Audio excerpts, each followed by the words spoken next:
सत श्री अकाल जी, थमे देख रहे हो पुआधी टीवी। मैं हाँ तनवंत सिंह घुमान।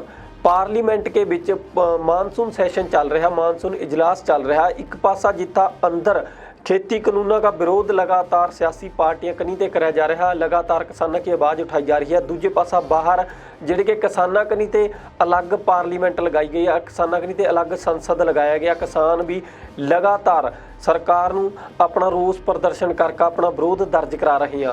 और दूजे पासा जिहड़ियां कि सियासी पार्टियां ओह लगातार जिन्ने दिन ते जो सैशन शुरू होया उन्ने दिनां ते बाहर ताकतियां फड़का खड़ियां अपनी अपनी मंगां जिहड़ियां कि किसानां के हक मापदे आप के जिहड़ा भुगतान कर रही। सो देखण वाली गल आ कि इन्हां सब के विचाला हुण भाई जिहड़े एक तो अंदर आ जिहड़ी कि सियासी पार्टियां आपस में जिहड़ी कि किसानी के मुद्दे पर लड़ाई चल रही है।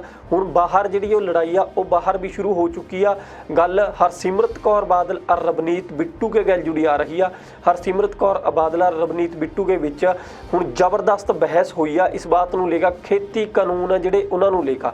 सो खेती कानूनों के बारे में जब हरसिमरत कौर बादल के हाथ में फड़ी हुई तख्ती देखी तो रवनीत बिट्टू भड़क उठे।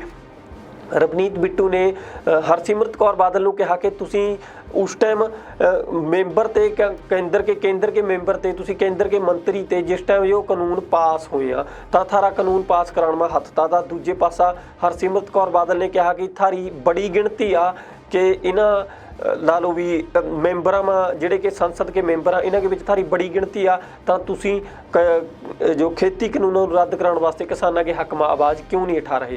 सो दोहे धिरां में रवनीत बिट्टू जिहड़े कि कांग्रेस के कैबिनेट मंत्री आ और दूजे पासा हरसिमरत कौर बादल जिहड़े कि श्रोमणी अकाली दल के मंत्री और श्रोमणी साबका मंत्री केंद्रीय साबका मंत्री। सो दोहां के विचाला जबरदस्त जिहड़ी कि बहस देखण नूं मिली आ। दोहां ने एक दूजे नूं पूरा वधिया तरीके नाल एक दूजे पर इल्ज़ाम लगाए, वधिया एक दूजे के नाल दोहां की बहस देखण नूं मिली है। खेती कानूनों नूं लेकर जो बहस दोहां के विचाला देखण नूं मिली है, देखो जो खास रिपोर्ट। जिंदाबाद जिंदाबाद जिंदाबाद। सुनो सुनो भाई सुनो सुनो।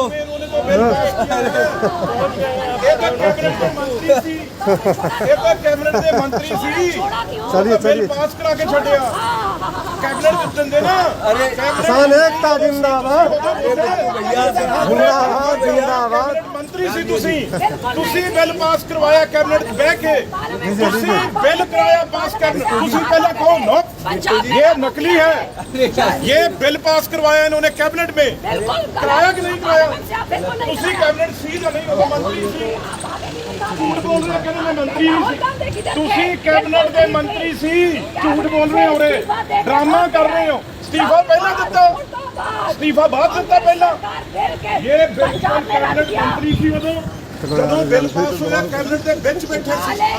ਇੱਕ ਵਾਰ ਵੀ ਰੱਦ ਕਰੋ एकता जिंदाबाद जिंदाबाद जिंदाबाद। किसान एकता जिंदाबाद।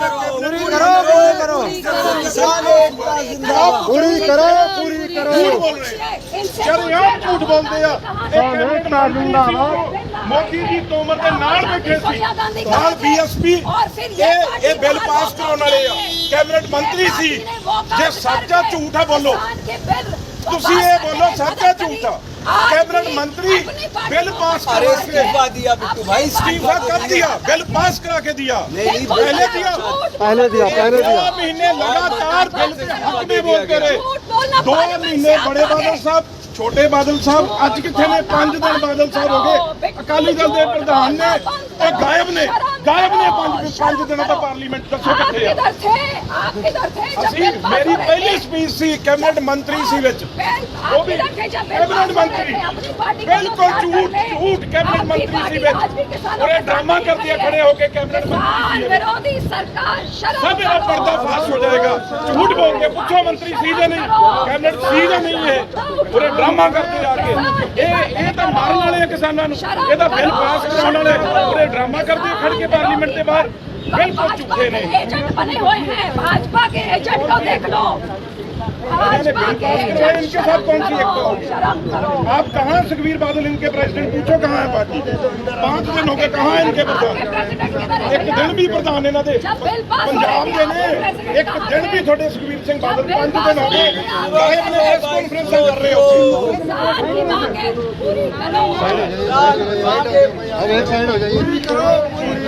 शर्म करो सरकार की। ਸੋ ਤੁਸੀਂ ਦੇਖਿਆ ਕਿ ਕਿਸ ਤਰ੍ਹਾਂ ਹਰਸਿਮਰਤ ਕੌਰ ਬਾਦਲ ਰਵਨੀਤ ਬਿੱਟੂ ਦੋਹੇ ਆਪਸ ਕੇ ਵਿੱਚ ਝਗੜ ਰਹੇ ਖੇਤੀ ਕਾਨੂੰਨਾਂ ਨੂੰ ਲੈ ਕੇ ਇੱਕ ਦੂਜੇ ਨੂੰ ਕਿਸਾਨਾਂ ਕੇ ਹਮਾਇਤੀ ਦੱਸ ਰਹੇ ਆ ਕਿ ਅਸੀਂ ਕਿਸਾਨਾਂ ਵਾਸਤੇ ਖੜੇ ਆ, ਤੁਸੀਂ ਨਹੀਂ ਖੜ ਰਹੇ। ਤਾਂ ਦੂਜੇ ਪਾਸਾ ਹਰਸਿਮਰਤ ਕੌਰ ਬਾਦਲ ਕਹਿ ਰਹੇ ਆ ਕਿ ਅਸੀਂ ਜਦੋਂ ਕਿਸਾਨਾਂ ਕੇ ਹੱਕ ਮਾ ਖੜਨ ਵਾਸਤੇ ਬਾਕੀ ਪਾਰਟੀਆਂ ਨੂੰ ਸੱਦਾ ਦਿਆ ਤਾਂ ਤੁਸੀਂ ਮਾਰੇ ਗੱਲ ਖੜਨ ਕੀ ਬਜਾਏ ਦੂਜੀਆਂ ਪਾਰਟੀਆਂ ਸਗੋਂ ਵਿਰੋਧ ਕਰ ਰਹੇ ਹੋ। ਤੁਸੀਂ ਮਾਰਾ ਵਿਰੋਧ ਕਰ ਰਹੇ ਹੋ, मतलब किसानों का विरोध कर रहे हो। सो पार्टियां हाले भी कि ਜਿਹੜਾ कि पार्लीमेंट के बाहर सियासत करने पर लगियां हुई जो किसानी के 3 काले कानूनों ਨੂੰ ਰੱਦ कराने की बजाय रद्द कराने के वास्ते जोर लाने की बजाय ਹੁਣ भी एक दूजे पर इल्ज़ाम लगा कर सियासत कर रही हैं। फिलहाल वास्ते इन्नी ही अपडेट। जुड़े रहो पुआधी टीवी के गैल। सत श्री अकाल।